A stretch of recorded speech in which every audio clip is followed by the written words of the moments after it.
রহিম। আমার নাম M A Hasan Khan. আমি বাংলাদেশ জাতীয়তাবাদী ছাত্র দল কেন্দ্রীয় কমিটির সদস্য এবং ঢাকা মহানগর উত্তরের সাধারণ সম্পাদক হিসাবে আমি নিয়োজিত। আমরা আজকে এখানে আপনি প্রশ্ন করছেন, এখানে আজকে আমরা কিসের কর্মসূচি পালন করছি। আমরা এখানে আজকে ঢাকা মহানগর উত্তর এবং দক্ষিণ পত্রিকায় আজকে অবস্থান কর্মসূচি পালন করছি। আমাদের তাঁত বস্ত্র নিয়ে এবং তাঁতিদের যে জিনিসপত্র রং সীতা এগুলো বৃদ্ধি পাচ্ছে, দিন দিন দাম বৃদ্ধি পাচ্ছে।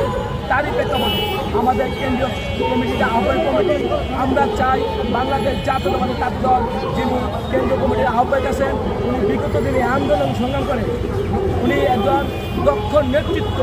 ওনার নেতৃত্বে আজকে ৬৬টি জেলায় প্রত্যেকটি থানার প্রত্যেকটা ওয়ার্ডে তাঁত দল সুসংগঠিত। সেই নেতাকে আমরা চাই বাংলাদেশ জাতীয়তাবাদী তাঁত দল কেন্দ্রীয় কমিটির সম্মানিত সভাপতি যেন করা হয়।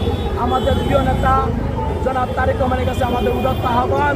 আমরা মিনতির সাথে বলতে চাই, আপনি দেখছেন আপনার বাবা শহীদ রাষ্ট্রপতি জিয়া রহমানের হাতে গড়া দল, উনি 1980 সনে 18 ফেব্রুয়ারি তাঁতি দল গঠন করেছে। সেখান থেকে ধরে যখন তাঁতি দল গঠন করার পরে একটা দুর্বৃত্তের হাতে তাঁতি দল ছিল, তারা বিকৃত করে তারা সরে গিয়েছে। যখন আমাদের আবুল কালাম আজাদ স্যারের কাছে তাঁতি দল যখন উনি নেতৃত্ব পান, তখন দায়িত্ব পালনের পর থেকে উনি নিজে ওনার ব্যবসা পরিচালনা সব কিছু ছেড়ে দিয়ে উনি কঠিন দক্ষ নেতৃত্ব তৈরি করেছেন। উনি প্রত্যেকটা জেলার প্রত্যেকটা থানা প্রত্যেকটা ওয়ার্ডে এবং ঢাকা মহানগর